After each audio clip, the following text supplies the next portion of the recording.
સાહેબ 4 દિવસથી ઇન્સ્ટાગ્રામ માં ચેટિંગ ચાલુ જ છે.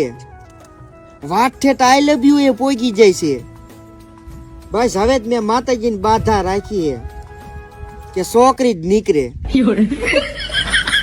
હા આમાં લોઠા બહુ ભટકાય. આ 3જી વાર છે.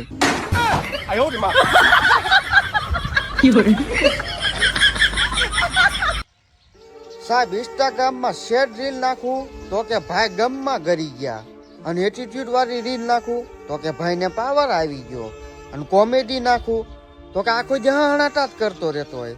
એટલે શું આખો જે કીર્તન ને ભજન જ નાખવા? મારા દીકરા મેં કઈ રીતે ને પોગાયું.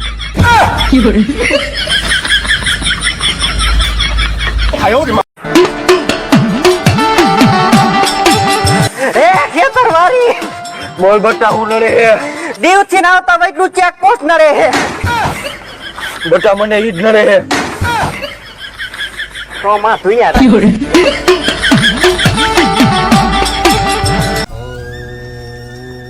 બાપુ બાપુ મારો હાથ જો ને, મારા લગ્ન થાય છે કે નહીં? તારા લગ્ન થાય છે પણ તારા લગ્નમાં તું જ નહીં હો. મારા લગ્ન માં હું જ નહીં હોય?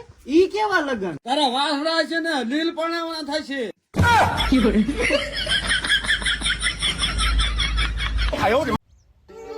સાહેબ ફટાકડા ફોડવાનું બંધ કોર્ટ વાળાએ કરાયું, અને સાઉન્ડ વગાડવાનું બંધ સરકારે કરાયું, અને ફરસાણા ને મીઠાઈ ખાવાનું બંધ ડોક્ટરે કરાયું. એટલે શું આખી જિંદગી કાકા મરશું રોટલો ખાઈને દિવાળી કરવી? હારું જોઈ નથી શકતા.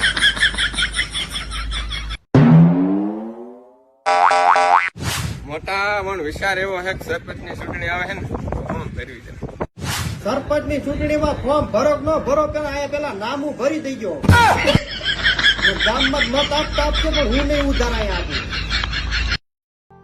સાહેબ આ વાત કે તમારી જીભ નથી ઉપડતી તોય છતાંય હું મારા હૃદય ઉપર આ પથ્થર રાખીને વાત કરું છું, અને આ વાત સત્ય છે, 100% સત્ય છે કે આજ મારા ગામમાં એક એવી ઘટના બની. 16-17 વર્ષના દીકરા એના પપ્પા પાસે પૈસા માંગ્યા, અને એના પપ્પાએ ચોખ્ખી ના પાડી દીધી પૈસા આપવાની. અને પછી છોકરાએ સાહેબ બહાર પીડ્યું હતું રાંઢવું લઈ આવ્યો, અને ઓરડીમાં જઈ અને ઉપર પંખો હતો એ પંખે ટીંગાડ્યું, અને ટીંગાડીને સાહેબ એ પંખો કાઢીને વેચી આવ્યો.